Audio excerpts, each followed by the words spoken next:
नमस्कार।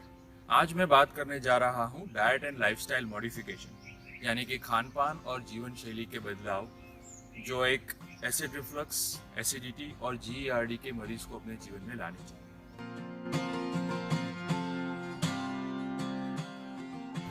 Acid reflux और गर्ड एक लाइफस्टाइल डिसऑर्डर है यानी कि अनुचित जीवन शैली इस बीमारी का मुख्य कारण है।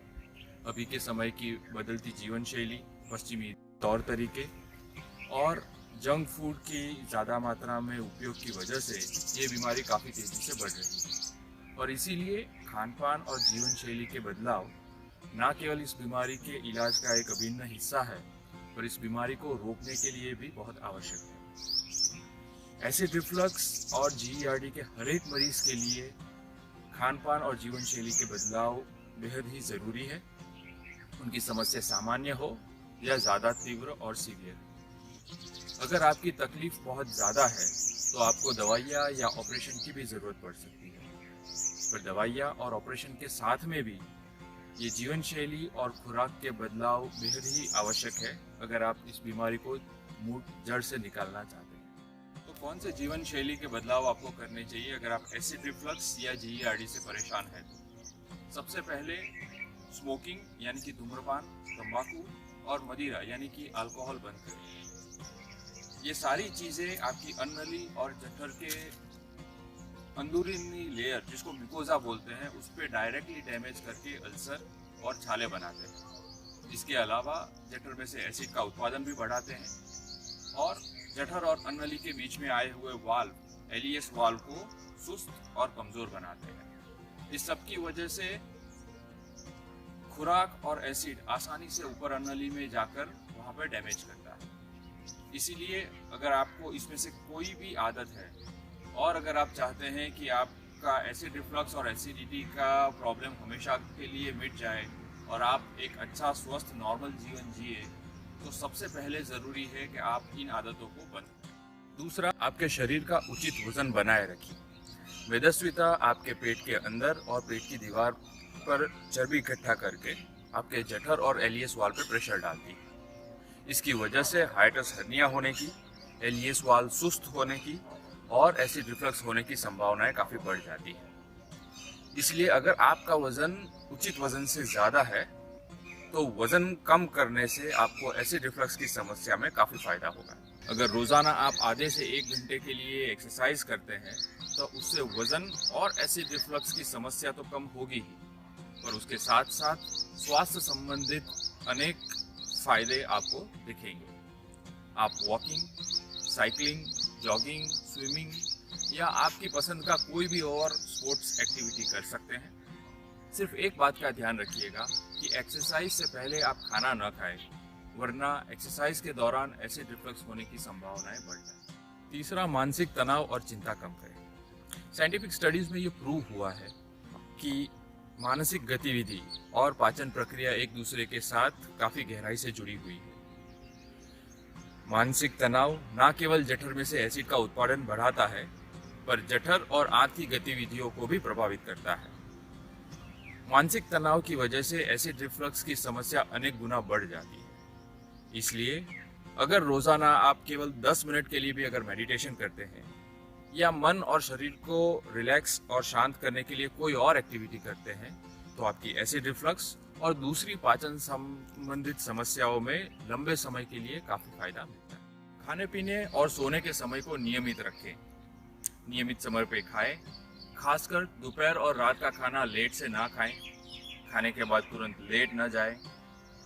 खाने और सोने के समय के बीच में 2 घंटे का समय रखें। समय पे और अच्छी नींद लें और सबसे महत्वपूर्ण, अपने काम के समय और तौर तरीकों में बदलाव लाएं ताकि ये खान पान और सोने संबंधित बदलाव आपके लिए मुमकिन बने। टाइट फिटिंग कपड़े और कमर का बेल्ट, वेस्ट बेल्ट अवॉइड करें। कपड़े जो पेट और कमर के आसपास टाइट होते हैं वो आपके जठर और एलियस वाल्व पे दबाव करके एसिड रिफ्लक्स की संभावनाएं बढ़ा देते हैं।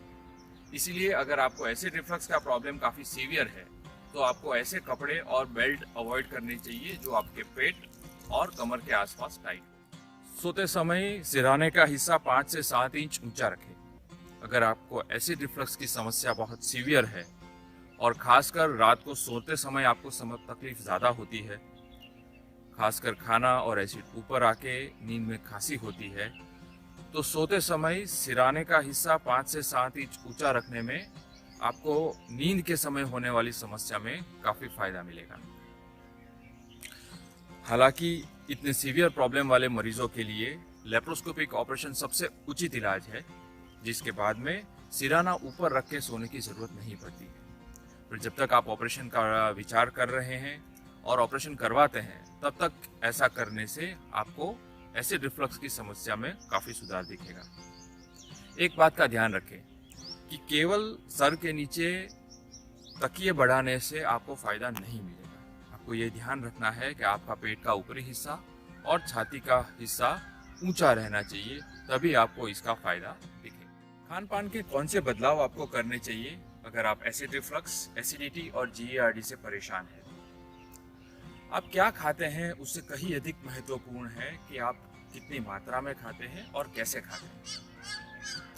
भारी मात्रा में लिया हुआ एक बड़ा खुराक आपके जठर में से खाली होने में काफ़ी ज़्यादा समय लेता है और आपके LES वाल्व पे प्रेशर और तनाव भी डालता है। इसीलिए देर रात को लिया गया भारी और बड़ा खुराक आसानी से वाल्व से होते हुए ऊपर अन्ननली की तरफ आता है।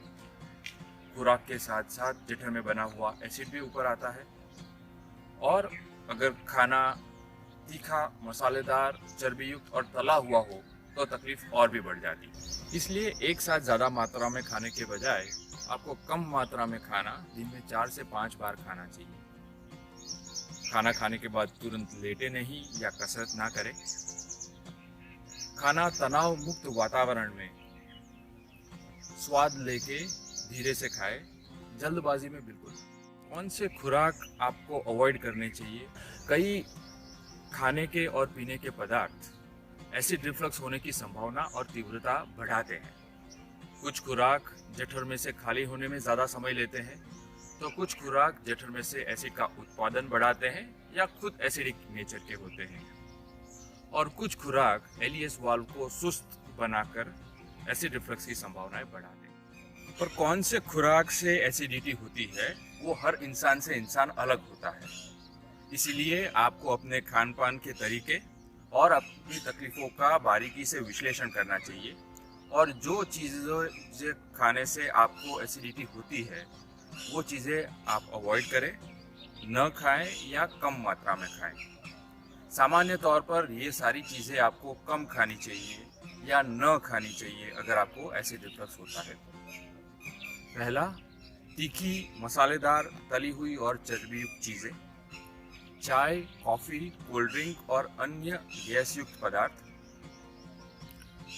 चीनी, मैदा और अन्य processed foods, high fat milk and milk products, यानी कि आपको low fat milk, low fat दही और लो फैट पनीर खाना चाहिए। कुछ सब्जियां जैसे कि टमाटर, लहसुन और प्याज, खट्टे फल जैसे ऑरेंज, पाइनएप्पल, नींबू। खट्टे फलों के बारे में मैं एक बात स्पष्ट कर दूं कि खट्टे फल इस बीमारी का मुख्य कारण नहीं होते हैं। तो जिनको एसिड रिफ्लक्स की समस्या ज़्यादा सीवियर होती है उनको ये फल खाने की वजह से जलन और तकलीफ ज़्यादा होती है। ऐसा इस फलों में रहे साइट्रिक एसिड की वजह से होता है। पर जो मरीजों का एसिड रिफ्लक्स दवाइयाँ या ऑपरेशन से कंट्रोल में होता है वो ये सारे फल खा सकते हैं। वैसे भी खट्टे फल एक हेल्दी और पौष्टिक खुराक का एक मुख्य हिस्सा है और हम सबको एक स्वस्थ जीवन के लिए सही मात्रा में नियमित रूप से खट्टे फल खाने चाहिए।